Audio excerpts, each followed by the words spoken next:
been asked to do a reading on the Tao Te Ching, and, really there's no reason to do a reading about it. The Tao Te Ching is basically the same thing as the Ashtavakra Gita or the Vivek-Chudamani. It's written by a sage, one that's entered realization. First stanza, the way that of the Tao is not the way that can be spoken of, okay? Because it's beyond the spoken words. When you get to the Tao, okay, that energy that's beyond, it's beyond language, it's beyond duality. So this is written by a sage that went the whole of the way, and they came back and are trying to explain what it is to live within that cognition, okay? And again, giving back what you can give back in understanding for people to try to get mentally, okay? I'll drag out some cards, but really, the Tao Te Ching, is again, it's the same thing as the Hindu version of the manifest and unmanifest, okay? That which is in motion, the seen world, and that which is prior to, that runs like a thread through all of it, okay? The Tao Te Ching.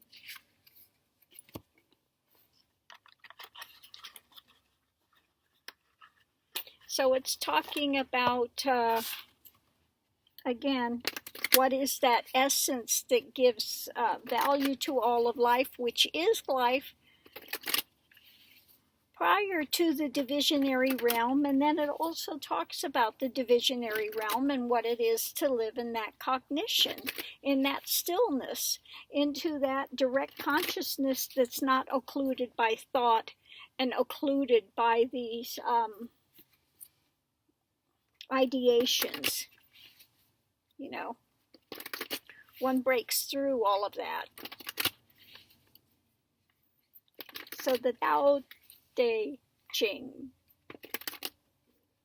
What can you tell her about the Tao?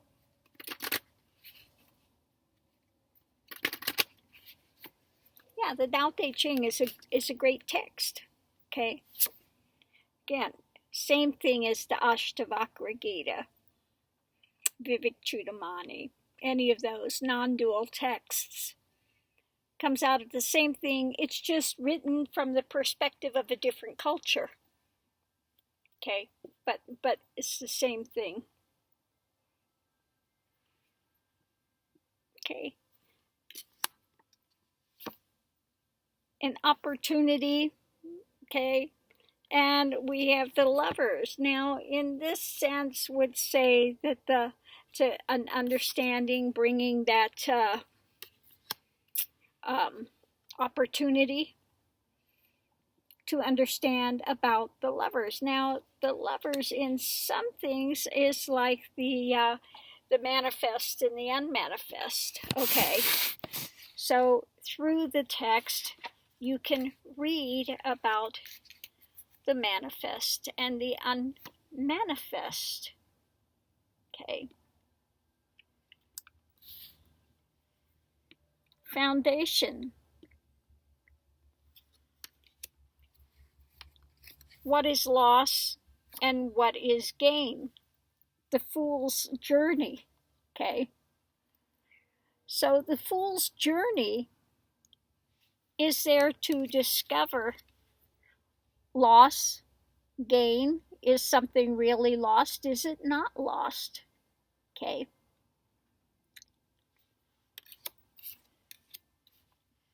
It's about that discovery. Above it, Six of Cups. And Nine of Cups. So what is it you're juggling? What is it that, in this case, it's kind of up in the air? emotions, dramas, all of that, and what do you count as worth and benefit? Okay, it's understanding, going beyond those emotional ups and downs to see what is of value, what one really has that is, and this is like again the wish fulfilling card. Okay, to get a handle on emotional drama and the other things going into it. The way to be a warrior, to go forward, is to be temperate. Okay, to be temperate, to observe, like I said, neti neti, not this, not that. You watch the mind, you watch the emotions, you see how these things are affected. That's the way to make the quickest cutting through of the erroneous ideas, is by temperance, by dispassion, developing dispassion. And I've talked about that before. You develop dispassion. It's like, again, people ask if I'm excited about this or excited about that. Well, you don't have that excitement any longer. Okay? Doesn't mean you're not a happy person, but you are dispassionate. You're not caught up in that realm. You're not caught up in those types of emotions. You develop that temperance. Okay. Going forward. Yeah, the death. You have to have that death before death, that transformation. Okay. To see what's, where you're going forward to. In that case, those things are kind of, the staves in this case are kind of up in the air. The energy, where is it going? Where is it not? But the Tao Te Ching, in studying it, contemplating, looking deeper at what it's trying to get one to go towards, okay, you go through eventually that death before death, which then becomes a liberation. Okay.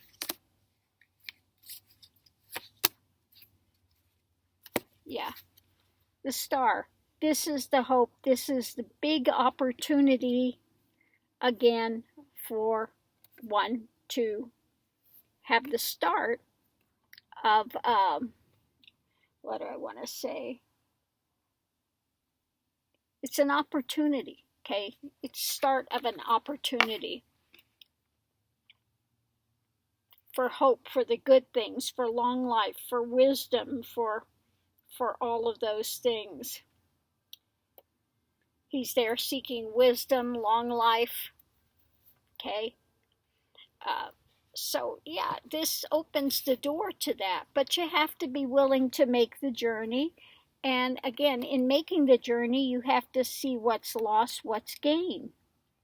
You may suffer some things that feel like loss, but you have to see what's there and remains. You have to be willing to go through that process. Okay. Again, above it, things will be up in the air for a time. Okay. Things can be up in the air for the time. And also you go back in your cognition as to, usually that's the thing of looking at past. And again, judging what's there, what's not there, the reality of the situation versus one's cognition about it. And that way through takes temperance, it takes the meditation, it takes sitting with things, and that's the fastest way to proceed. Fastest way to proceed is not in that motion, it's in that stillness. When you get to that point of the Tao, where you've entered the Tao, or that prior to, okay, that place that's prior to, that you have the manifest and unmanifest. Okay. The manifest is the moving, the unmanifest is that permanent, okay? And you discover that by going through that transformation of the death before death, which again opens the door to that cognition and that wisdom as to what's there and what's not.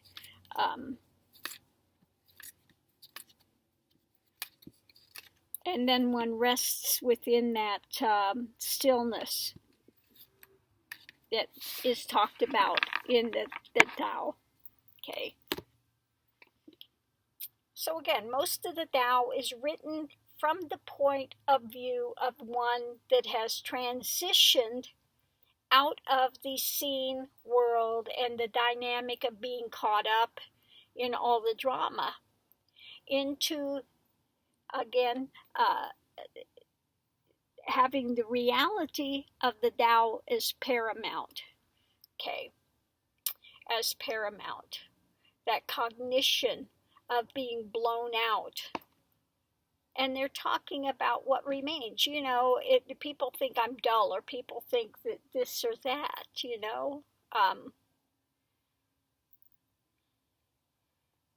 Because they don't get that cognition of what it is. Now, Tao Te Ching is a great text, you know. It's, like I said, it's chapter 1. The way that can be spoken of is not the constant Tao. Okay, the constant Tao is what one has dissolved into, but it's not the way. It's prior to. It's that which is unchanging, undivided. It's not the things that one can cling to in the world of duality. The name that can be named is not a constant name. Okay. Nameless is the origin of heaven and earth. The named is the mother of all things. Again, it's beyond. It's beyond, and I've got a writing about that. It's beyond words. It's beyond any of those things, because every word brings into cognition something of object physicality. Okay. When you are in that presence that divine is, you can't speak of it, because that again calls into place duality. This is beyond duality. It's beyond division. It's prior to thought. It's prior to that motion of moving and objectifying things. Okay. So that's just the very beginning of it. But then he's talking about, it goes into what it's like to be a sage and one's outlook on the world. You're not looking for name. You're not looking for fame. You know, you give out what you can give to humanity just because it's within one's nature at that point to do that. And it's not to be out there for looking for recognition or something of that. You do it to aid humanity. Okay. And you may try to explain it, but people don't understand. It's like for the one that's in that, even in the midst of sound, there is silence. It's not separate. So it goes into, Tao Te Ching goes into talking about that, the things that appear to be opposite. Okay. But they're not opposite. In the midst of motion is stillness. Okay. It's like the yin yang. You know, you've got the white and you've got a point of black there. You've got the black, you've got a point of white there. They're not separate. Okay. So you go into a whole different consciousness, a whole different way of being within the world, although people of the world are not going to get that. They're not going. They're going to see you're operating, and they think it's like a regular person. Okay, but your consciousness, your understanding, the way that things are viewed and experienced is different. At that point, it's gone through a radical transformation. If one is within that I call it the divine is that which is prior to the conceptualization of a divisionary world. Divisionary world is the mother. It calls into place whatever is seen, whatever is experienced. Okay, and that Tao is prior to. Okay, I call it the pregnant void. The Tao. It's like people think it's devoid when you speak of it, that it's devoid. It's not devoid. It really is just full. Although it has no substance, no physical substance, the feeling of it is absolute fullness, wholeness, complete, whole, pristine, just pure life as it is. Okay, minus all the divisionary drama that gets polluted along the way, that gets what's the word I want to say with that? It gets more minimized as it goes. But yeah, if you ever, persona ever dissolves into that, it's again more real than anything you can touch in this world of objects. Okay. And it will blow out all one's perceptions of ideology that they've had about God, about what the universe is. Immediately, you will have a huge shift in consciousness, understanding, wisdom. All of that changes in a heartbeat. Okay. So yeah, I highly recommend the Tao Te Ching. Okay. Again, I think it's up there with the Vivekchudamani and the Ashtavakra Gita. Basically, same thing, talking about the that which is prior to manifestation, and then manifestation, the movement, the stillness and the movement. That and I say it's like the thread. It's like the thread the pearls are put on. The pearls are all the experience. The thread holds it all together, but, all of those pearls, the string is not the pearl. Even though it may be aware of the pearl and all of that stuff, it's still, perfect and whole as it is, even though it's surrounded by all these experiences. The pearl is like the experiences. You have one experience, another experience, another experience, another experience. Okay. So anyway, I will leave that here. Yeah, the Tao Te Ching is a great text. Okay. So enjoy that. Thanks for tuning in. See you online. Hope that answered it a little bit and you're not more confused. Okay. Thank you.